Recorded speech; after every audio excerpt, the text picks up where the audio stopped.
Namaste to all of you.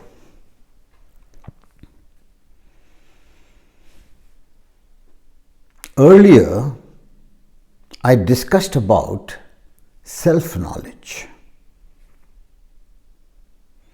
trying to explain what is the self. What is the self? The self, according to what we know, what we have read, what we have heard, is the body, mind and the soul. Body, mind and the soul. And the concept of self is explained by the image of all the three that we have, of what we see, feel, think and believe, becomes the self. Becomes the self. So, in the process of self, suppose if we study the self from its psychological and philosophical point of view, self is that process of the body and the mind and the soul, and how these three awaken, how these three become aware from self-knowledge, self-awakening, self-aware, self-experiencing and self-realization. So it's a long subject, it's not small. Undoing the self is pretty difficult. The whole subject of spiritualism, like I said earlier, revolves around self-knowledge. Because without self-knowledge there is nothing. There is no universe. There is no nothing. No atoms, molecules, nothing. So, the self, the body, mind and the soul are the three composite elements of our life. And we hardly know anything about it. Because there's a lot of difference between the psychological self and the spiritual self. So when there's so much of a difference, it becomes confusing. The psychological self says, in the chapter of self-awareness or self-awakening, because self-knowledge I've already spoken. So self-awakening is the second part of the first, self-knowledge.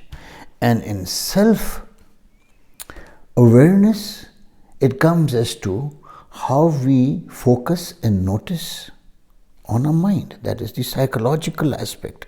That's what a psychologist will tell you. Self-awareness is when you notice and focus your mind. Its thoughts, its feelings, its actions. A spiritualist would not agree. Because the spiritualist says that the mind is the false self. The thinking self is the false self. It is in duality. It revolves around this and that, happiness and sadness, pleasure and pain, and things like that. And what does it create? It only creates an ego self, a selfish self of me and mine. That's what it creates, eventually. So for a psychologist, it's the ego self which he is referring to. An ego, which is nothing else but the mind, nothing else but the thoughts, which can primarily think only for its own self in self-preservation, for its self-interest, in selfishness. That is the ego self. That is the individualized self. A spiritualist would say in a different manner altogether. He says the mind, even when it is awake, it is asleep. Why? Because the third element, the soul, is dormant. It's just the mind which is functioning.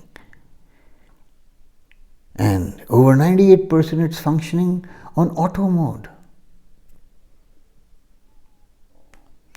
In auto mode, unconsciously, without even bothering to become conscious, because it makes the mind slow. The moment you become conscious, the mind becomes slow. So neither does it bother about consciousness. It purely functions from its memory and intellect on its own. Once you drive, you don't need to learn how to drive consciously. Once, like I said, once you know the destination to what you're driving, the first 1 or 2 times you'll be very conscious as to how you're going. After that, memory and intellect takes over. So the mind relies basically on the memory and the intellect. And self-awareness to a spiritualist is a path. How to become spiritual. And that is nothing but self-awareness. To go from the ego self to the soul self, the true self, which he refers to as the Sakshi, witnesser, the witnessing consciousness, which witnesses impartially, without any prejudice, without any bias, without any preconditions, without any justifications. It just observes impartially. And observation, both according to science and spiritual, it is of utmost importance. Because observation reveals everything to you. Without observation, nothing would be revealed. Only after observation that you start to think on whatever you have observed. To a spiritualist, observing the observed is one. And it is done through the soul. When the soul is impartially observing its own mind inwardly. And that process is called self-awakening. And when you start watching inwardly, what happens? You become self-aware. You become self-aware impartially and without any prejudice, without any conditions. So that is how it is. Now, in order to know self-awareness, in order to know what is self-awareness, it is very pertinent or very important to know what is the soul. Without knowing what is the soul, how would you know who your true self is or who your topmost self is? The soul is individualized.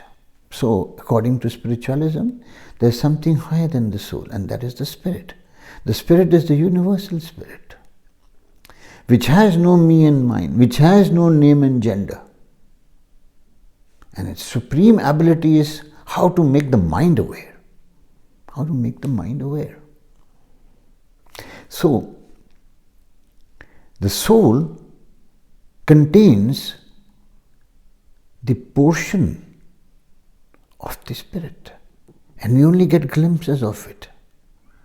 According to a spiritualist or according to the subject of spiritualism, soul is contained in the superconscious section of the mind where there are no thoughts. Where there are no thoughts. Where the mind is functioning in its slowest frequency. Slowest. There only the soul is residing, the spirit is residing, watching, witnessing, as a Sakshi. As a Sakshi. So, in a normal life, we just get small glimpses, fleeting glimpses of the soul in action. When subtly and silently, when you are exceeding any limit, the soul tells you, don't do it. It's the third person inside.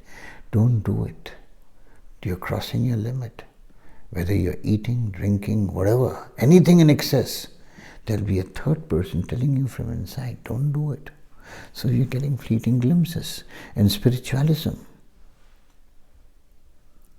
there's a spirituality method, a mental process. Spirituality is a mental process.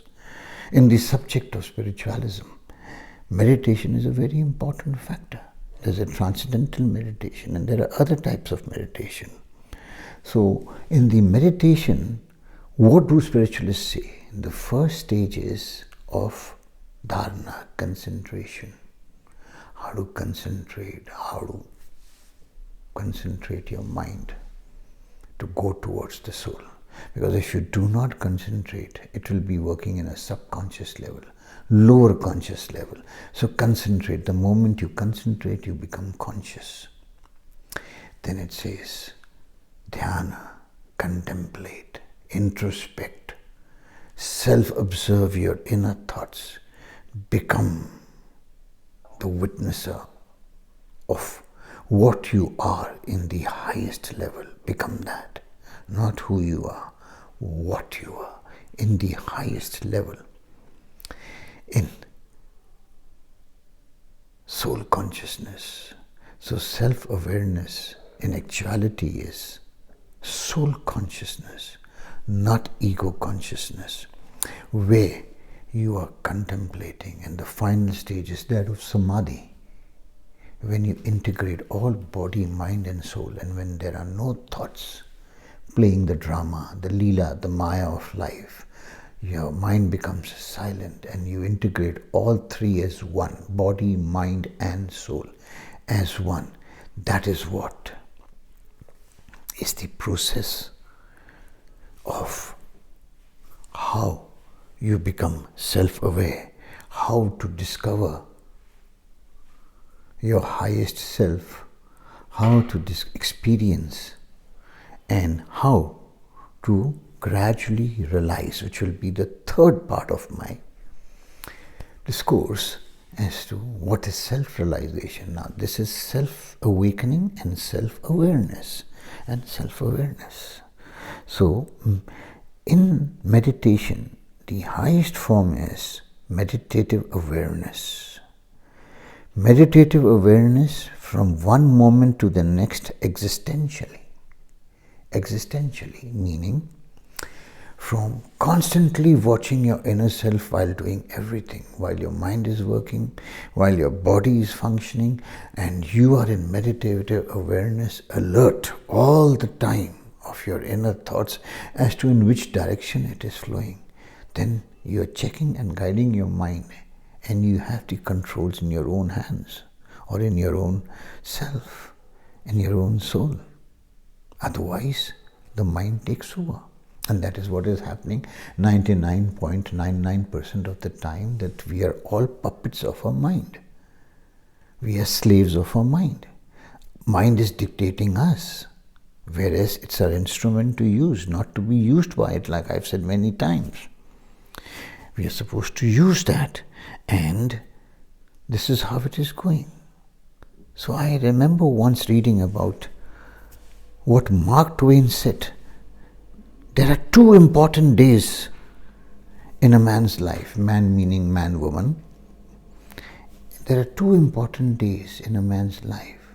The first is the day he was born, and the second is the day he discovers why he was born. So, these are the self is a very, very important discovery to be made. And in the final stage, what happens? As you go on to the process of discovering your body first for the sake of your health, then discovering your mind,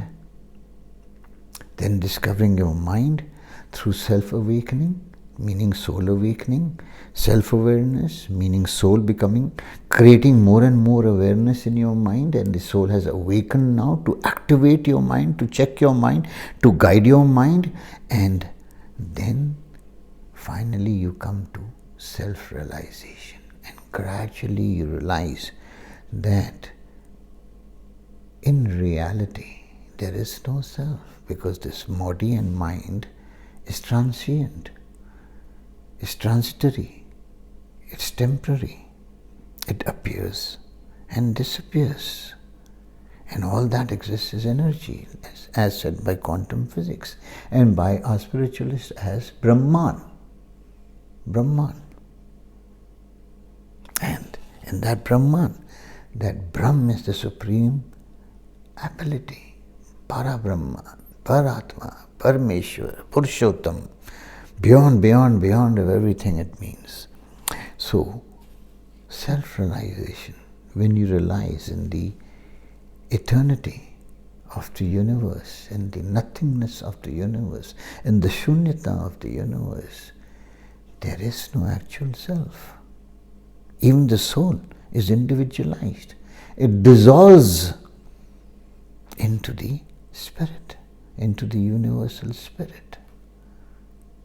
The universal spirit, that portion which is there in the human mind in its highest level, is called the soul. That's about all. And what does it do? It witnesses the mind. And what does it do when it witnesses? It makes the mind first aware and then conscious. But that consciousness is linked to choices of this and that in the mind.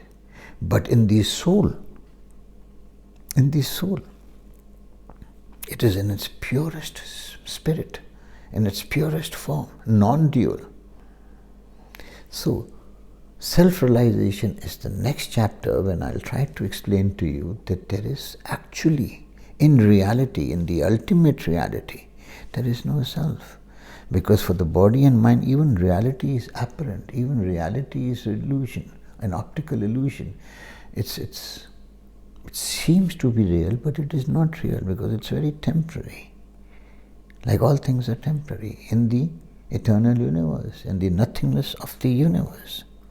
So, self-awareness in psychology, it is to become aware of your mind.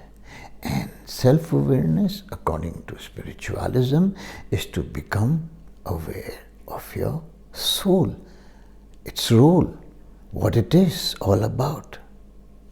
Thank you very much for listening.